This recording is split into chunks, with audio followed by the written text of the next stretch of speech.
Donc, nous allons passer à la suite. On va essayer de corriger quelques erreurs de saisie qu'on va détecter sur ce modèle.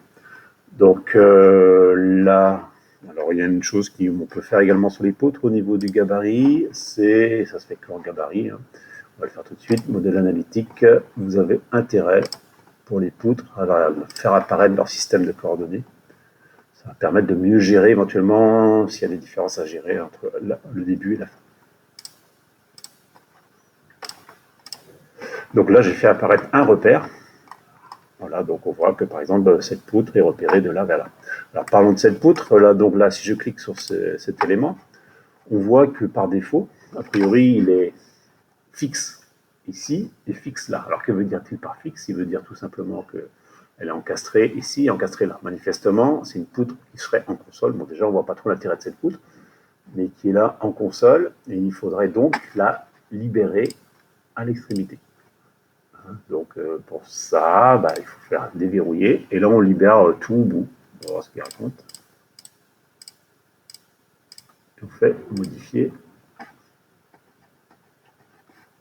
Hein, donc au début, ok, force de trouver. Je ne connais pas cette formule, mais en tout cas, ça veut dire qu'il est complètement libéré. À la fin, il n'y a rien. Et qu'il y a des actions au début. Alors, ce que ça fait.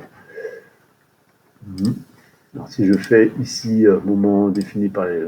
Donc c'est bien ça, hein, défini par les utilisateurs. C'est la même chose, c'est rien n'est libre, donc tout est bloqué. Voilà.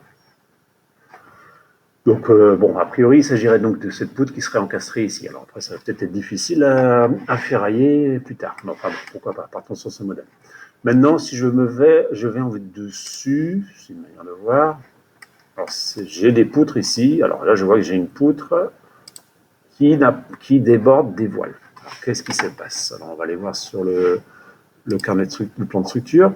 Donc, vous regardez sur le plan du niveau au rez-de-chaussée. Hop, j'ouvre ici. Pour me repérer, j'ai intérêt à m'orienter de la même manière. Hop, voilà. Et je vois que ici, donc cette poutre pose problème. Alors, vous voyez, le fait de sélectionner un élément filaire n'entraîne pas la sélection de l'élément de l'objet 3D. Donc cet objet 3D, si je regarde en effet, il est accroché de l'autre côté du mur. Parce que vous faites des accroches de poutres sur des voiles, il faut absolument qu'elles arrivent aux extrémités. Si c'est une accroche sur un poteau, alors là c'est un peu raté, hop, voilà. Alors plus il y a d'éléments perturbateurs dans le dessin, comme des hachures et tout ça, plus c'est compliqué d'être précis et de ne pas faire de bêtises. Voilà, ça devrait aller. À peu près, allez, on regarde précisément, ça y est pas. Hein, vous voyez, d'où l'intérêt de faire ça en phase initiale, avant de trop habiller le plan. Donc là, normalement, j'ai corrigé mon modèle analytique. Si je reviens ici, c'est bon. C'est bon. C'est bon. Ça se connecte, ça semble se connecter correctement. Vous voyez, là, je vérifie, en fait, zone par zone. Alors là, il y a un problème. Qu'est-ce qui s'est passé ici? On peut aller voir. Il y a deux petits bouts de murs qui correspondent. Alors là, c'est les éléments. Il n'a pas compris que le mur... Alors, il y a deux petits chaînages verticaux. Il y a un élément. Au niveau analytique, franchement, l'intérêt, c'est plutôt de faire ça. Hop, de supprimer les poteaux. Hop. Alors, tout ce qu'on fait là, on le fait une fois ici. On peut le faire également. Hop. Poteau analytique, je supprime. Poteau analytique, je supprime.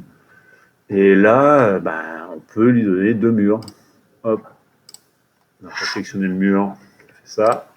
Alors ça se fait très facilement aussi sous... alors là, il ne veut pas le bouger parce que le mur ne lui plaît pas. Bon, on va laisser le mur comme ça. Sinon, on pourrait créer un mur analytique ici. Bon, ça serait changer la 3D. A priori, ici, au-dessus, il y a un impact. Donc, si on veut faire quelque chose de propre, on a plutôt intérêt à mettre une poutre. Voilà. Donc là, il s'agit d'un impact non repris. Donc, je ne vais pas le faire. Mais ici, il y aura un impact non repris. Donc, logiquement, il faudrait une poutre au-dessus. Donc, il va apparaître en analytique. Bon, là, on a vu à peu près les systèmes de poutraison, ils ont l'air de tenir. Hop, là, il n'y a pas de souci. Les accroches se font bien. Alors attention, ici, les accroches se font bien en axe de poteau. Voilà.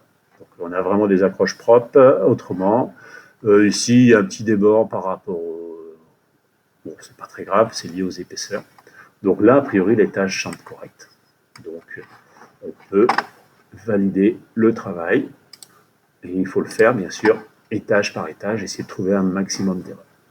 Donc là, j'enregistre. Et j'ai déjà validé un étage.